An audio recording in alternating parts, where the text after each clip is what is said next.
Ne pas oublier les oiseaux. Le rossignol ne chantera ni coucou ni cracra. Le corbeau n'émettra pas de trille. Jamais. Qu'ils sortent de l'œuf ici ou là, le langage des oiseaux est, comme le plumage, attaché à l'espèce. L'homme parle la langue qui a entouré son berceau. Blanc, jaune ou noir, s'il est né parmi des parlants français, il parlera le français. Né parmi des parlants chinois, il parlera le chinois. Pour l'homme, il existe une langue maternelle, son premier code d'expression. Ensuite, il peut l'oublier, en apprendre une ou plusieurs autres sans oublier la première. L'homme est capable de s'expliquer dans le coucou, cracra et autres trilles humains. Ainsi, moi je suis bilingue. Je peux traduire ma pensée également en deux langues. Comme conséquence, j'ai un bidestin ou un demi-destin. Un destin traduit. La langue est un facteur majeur de la vie et de la création.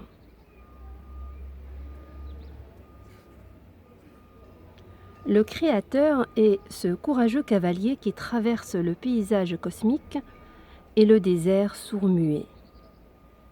Au carrefour, il marquera peut-être un temps d'arrêt. Quel chemin vais-je prendre ? Si je prends celui-là, je perdrai mon cheval. L'autre, et je me perdrai moi-même. Le troisième, et je perdrai et moi-même et mon cheval. Il choisira le troisième par un sentiment d'équité.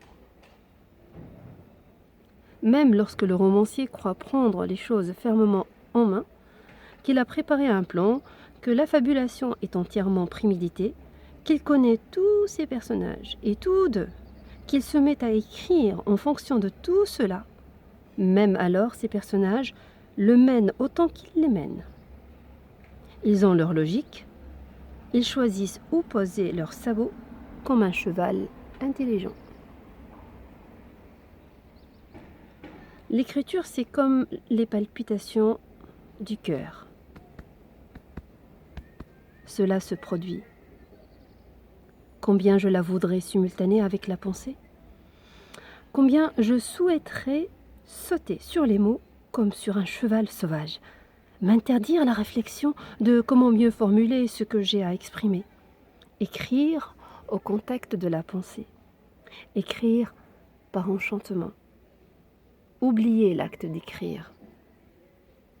On pense bien aux mots, ou comment alors ? Il devrait sortir tout près, se coucher sur le papier tel quel, sans qu'on ait à les former à nouveau. Ainsi, marche-t-on sans penser à la marche ?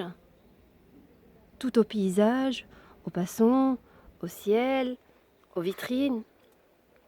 La conscience de marcher n'intervient pas dans la vision du monde rencontré. Les jambes sont là pour vous transporter et ne prennent corps que douloureuse. Comme en moi prend corps la conscience d'écrire. Quand j'écris à douleur et je ne sais plus comment s'écrit mon nom.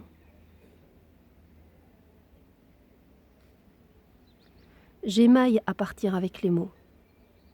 Il ne faut pas que j'y voie des mots avec leurs racines, le poids du sens, le dessin. Je ne saurais plus m'en servir. Ne serait-ce pas plutôt un corps à corps avec la langue, conséquence de mon bilinguisme ? On dirait une maladie.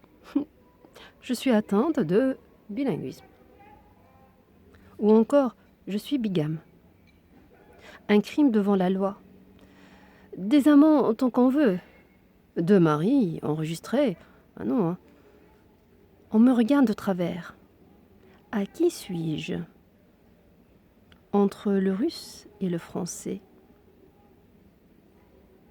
J'improviserai sans doute plus facilement un discours en russe qu'en français.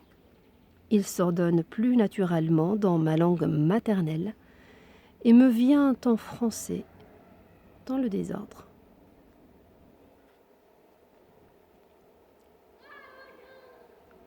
J'aurais pu me faire passer mon accent russe.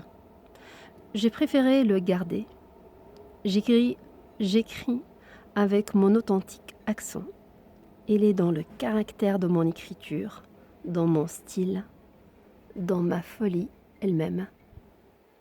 La folie aussi a une nationalité.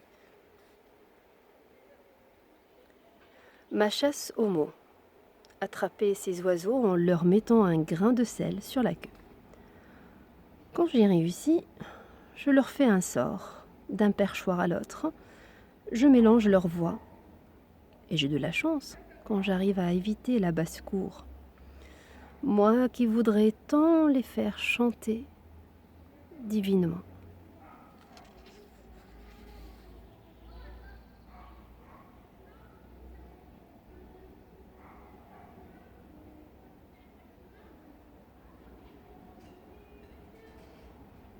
Le tour que vous jouent les mots, la mise en mots.